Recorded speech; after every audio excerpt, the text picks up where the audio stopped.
नमस्कार और स्वागत है आज की इस गहरी पड़ताल में। आज हम एक ऐसी कहानी की परतों को खोलने जा रहे हैं जो हम सबको छूती है, क्योंकि ये भोजन और जीवन के सबसे बुनियादी रिश्ते के बारे में है। हमारे पास स्रोत के तौर पर माता अन्नपूर्णा देवी की व्रत कथा का एक अंश है।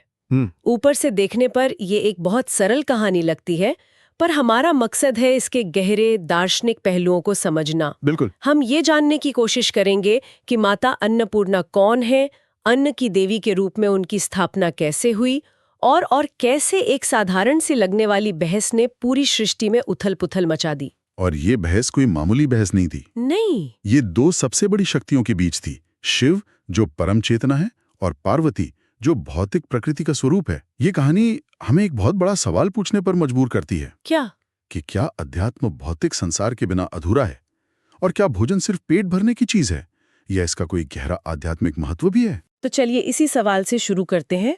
कहानी का आरंभ होता है भगवान शिव और माता पार्वती के बीच एक संवाद से। एक संवाद से। भगवान शिव जो परम वैरागी हैं, वो एक दिन माता पार्वती से कहते हैं कि ये संसार तो माया है और इसमें जो भोजन है वो भी माया ही है। अब ये सुनने में तो एक बहुत ही गहरा दार्शनिक वाक्य लगता है। बिल्कुल, और हमें शिव के दृष्टिकोण को समझना होगा। जब वो माया कहते हैं तो उनका मतलब ये नहीं है कि ये दुनिया या भोजन झूठ है। अच्छा। उनके लिए माया का अर्थ है वो जो अस्थायी है, जो बदलता रहता है, जो परम सत्य नहीं है। शिव उस चेतना की बात कर रहे हैं जो जन्म, मृत्यु, भूख, प्यास इन सब से परे है। तो उनके लिए जो शाश्वत है वही सत्य है, बाकी सब कुछ एक अस्थायी अनुभव है। ये समझना जरूरी है। तो वो एक तरह से कह रहे थे कि असली चीज तो आत्मा है, शरीर और उसकी जरूरतें तो अस्थायी हैं। एग्जैक्टली। लेकिन माता पार्वती को ये बात बिल्कुल अच्छी नहीं लगी। स्रोत कहता है कि उन्हें बहुत दुख हुआ। तो उनका दुख सिर्फ भावनात्मक था या इसके पीछे भी कोई गहरा दर्शन था? ये बहुत अच्छा सवाल है। उनका दुख सिर्फ एक पत्नी का अपने पति की बात से असहमत होना नहीं था। पार्वती, जिन्हें हम प्रकृति या शक्ति का रूप मानते हैं, उनके लिए यह उनके पूरे अस्तित्व पर सवाल था। अच्छा। वो सृष्टि की माँ हैं, पोषण करने वाली हैं। अगर भोजन, जल और ये पूरी भौतिक दुनिया ही माया या महत्वहीन है, तो फिर उनकी भूमिका क्या है? ये पुरुष और प्रकृति के बीच का सबसे बड़ा वैचारिक मतभेद था। पुरुष यानी चेतना और प्रकृति यानी भौतिक संसार। शिव कह रहे थे कि चेतना ही सब कुछ है, और पार्वती ये स्थापित करना चाहती थीं कि चेतना को अनुभव करने के लिए भी प्रकृति का आधार चाहिए। और उन्होंने अपनी बात को साबित करने के लिए जो तरीका चुना वो बहुत ही नाटकीय था। हाँ। उन्होंने बहस नहीं की, बल्कि एक ऐसा कदम उठाया जिससे सृष्टि का संतुलन ही बिगड़ गया। वो अंतर्ध्यान हो गई। हाँ, उन्होंने अपनी ऊर्जा को, अपनी शक्ति को सृष्टि से खींच लिया। ये कहने जैसा था, ठीक है, अगर ये सब माया है तो मैं इस माया को ही हटा देती हूँ। हाँ। फिर देखते हैं कि परम सत्य कैसे अनुभव होता है। ये एक बहुत ही शक्तिशाली कदम था जो दिखाता है कि प्रकृति के सहयोग के बिना कोई भी व्यवस्था चल नहीं सकती। उनके जाते ही जो हुआ उसकी कल्पना करना भी मुश्किल है। स्रोत में साफ लिखा है, पृथ्वी पर भयानक अकाल पड़ गया। अन्न का एक दाना नहीं, जल की एक बूंद नहीं, धरती बंजर हो गई, पेड़ पौधे सूख गए, नदियां रेत में बदल गई। लेकिन जो बात मुझे सबसे ज्यादा चौंकाती है वो ये है कि इसका असर सिर्फ इंसानों पर नहीं पड़ा। नहीं, बिल्कुल नहीं। देवता, ऋषि, मुनि सब भूख प्यास से तड़पने लगे। और यही इस कहानी का सबसे महत्वपूर्ण सबक है। भूख एक ऐसी सच्चाई है जो सबको बराबर कर देती है। सही बात है। आप कितने भी बड़े ज्ञानी हों, योगी हों या देवता हों, जब शरीर को पोषण नहीं मिलेगा तो चेतना भी व्याकुल हो जाएगी।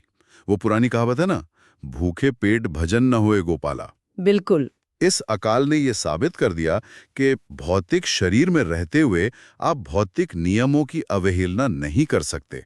भूख माया नहीं, एक ठोस सच्चाई है। और सबसे बड़ी बात तो ये है कि स्वयं भगवान शिव भी इससे अछूते नहीं रहे। हाँ। जिन्होंने भोजन को माया कहा था, वे स्वयं भोजन के लिए व्याकुल हो गए। ये थोड़ा अजीब लगता है। क्या भगवान शिव जो त्रिकालदर्शी हैं, उन्हें सच में ये नहीं पता था कि अन्न के बिना दुनिया नहीं चल सकती, या उनका माया कहने का कोई और मतलब था जिसे पार्वती ने अलग तरह से समझा? ये एक बहुत ही दिलचस्प सवाल है और इसकी कई व्याख्याएं हैं। एक नजरिया तो ये है कि ये शिव की लीला थी। लीला। हाँ, वो सब जानते थे, लेकिन उन्होंने ये संवाद और ये परिस्थिति इसलिए रची ताकि संसार को अन्न और प्रकृति का महत्व समझाया जा सके। ये एक तरह का कॉस्मिक ड्रामा था जिसका उद्देश्य एक गहरा सबक सिखाना था। मतलब ये एक तरह का टीचिंग मोमेंट था जिसे उन्होंने खुद अनुभव करके सिखाया। बिल्कुल। दूसरी व्याख्या ये है कि ये दिखाता है कि परम चेतना भी जब शरीर धारण करती है तो उसे शरीर के नियमों का पालन करना पड़ता है। ये इस बात का प्रतीक है कि ज्ञान और अनुभव में अंतर होता है। शिव को ज्ञान था, लेकिन जब उन्होंने स्वयं भूख की पीड़ा का अनुभव किया तो उन्हें उस ज्ञान की अनुभूति हुई। सही है। कभी-कभी सबसे बड़ी सच्चाई का एहसास हमें तब होता है जब हम उस चीज को खो देते हैं जिसे हम महत्वहीन समझते हैं। तो इस भयानक अकाल और पीड़ा के बाद भगवान शिव को अपनी भूल का एहसास हुआ। हाँ, उन्होंने माना कि संसार को चलाने के लिए केवल ज्ञान और वैराग्य ही काफी नहीं है, बल्कि पोषण और भौतिक समृद्धि भी उतनी ही आवश्यक है। तो फिर उन्होंने इस समस्या का हल कैसे ढूंढा? वो समाधान की खोज में निकले और उन्हें ये बोध हुआ कि अन्न और पोषण की देवी तो स्वयं पार्वती ही हैं। जब तक वे वापस नहीं आती तब तक इस समस्या का कोई समाधान नहीं है। और फिर उन्हें पता चला कि माता पार्वती ने काशी में अपना निवास बना लिया है और वहां वे लोगों को अन्नदान कर रही हैं। और फिर वे काशी पहुंचे। यहाँ काशी का जिक्र क्यों महत्वपूर्ण है?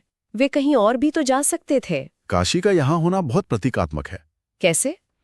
काशी को शिव की नगरी कहा जाता है, मोक्ष की नगरी। एक ऐसी जगह जहां लोग सांसारिक बंधनों से मुक्ति पाने आते हैं। उसी मोक्ष की नगरी में शिव को भोजन के लिए यानी भौतिक जरूरत के लिए भिक्षा मांगनी पड़ी। ये इस बात का सबसे बड़ा प्रतीक है कि मोक्ष का रास्ता भी भरे पेट से होकर ही गुजरता है। आप भूखे रहकर आध्यात्मिक उन्नति नहीं कर सकते। अरे वाह! तो आप ये कह रही हैं कि काशी सिर्फ मरने या मोक्ष पाने के लिए नहीं, बल्कि जीने के लिए भी सबसे अच्छी जगह है। ये तो पूरी तरह से सोच बदलने वाली बात है। बिल्कुल। शिव का अपनी ही नगरी में एक भिक्षुक की तरह घूमना, ये अध्यात्म का प्रकृति के सामने नतमस्तक होना था। बिल्कुल। ये इस विचार को तोड़ता है कि अध्यात्म और भौतिक संसार दो अलग-अलग या विरोधी चीजें हैं। ये कथा उन्हें एक दूसरे का पूरक बताती है। हाँ। शरीर एक मंदिर है, हाँ। और अन्न उस मंदिर को चलाने वाला ईंधन या प्रसाद है। सही। आप प्रसाद के बिना मंदिर की दिव्यता का अनुभव कैसे करेंगे?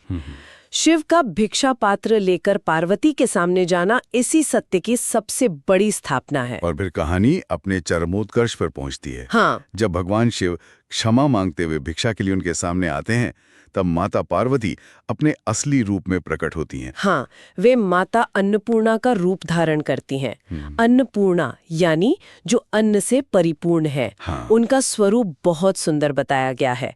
उनके एक हाथ में रत्नों से जड़ा सोने का कलश है जिसमें खीर या अन्न भरा है, और दूसरे हाथ में एक करछुल है जिससे वे दान करती हैं।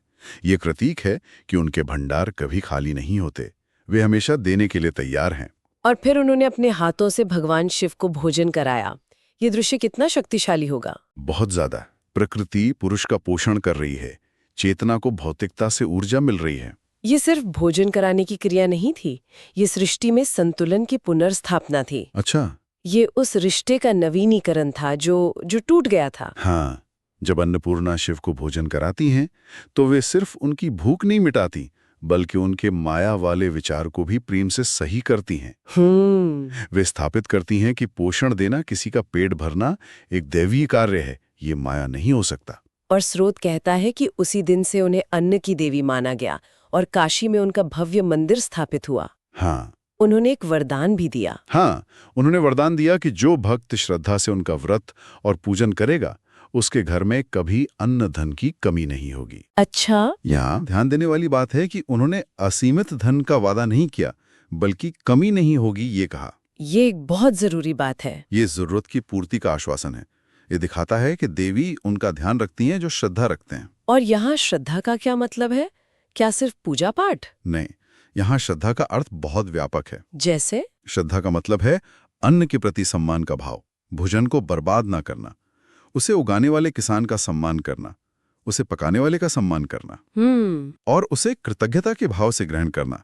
ये सब उस श्रद्धा का ही हिस्सा है। जब आप प्रकृति के उपहारों का इस तरह सम्मान करते हैं तो प्रकृति भी आपको कभी निराश नहीं करती। यही उस वरदान का असली मतलब है। तो आज की इस चर्चा से ये बिल्कुल साफ हो जाता है कि ये छोटी सी कथा कितनी गहरी और प्रासंगिक है। बिल्कुल। यह सिर्फ एक पौराणिक कहानी नहीं, बल्कि जीवन जीने का एक दर्शन है। यह हमें अन्न का सम्मान करना सिखाती है। और ये हमें ये भी सिखाती है कि जीवन में संतुलन कितना जरूरी है।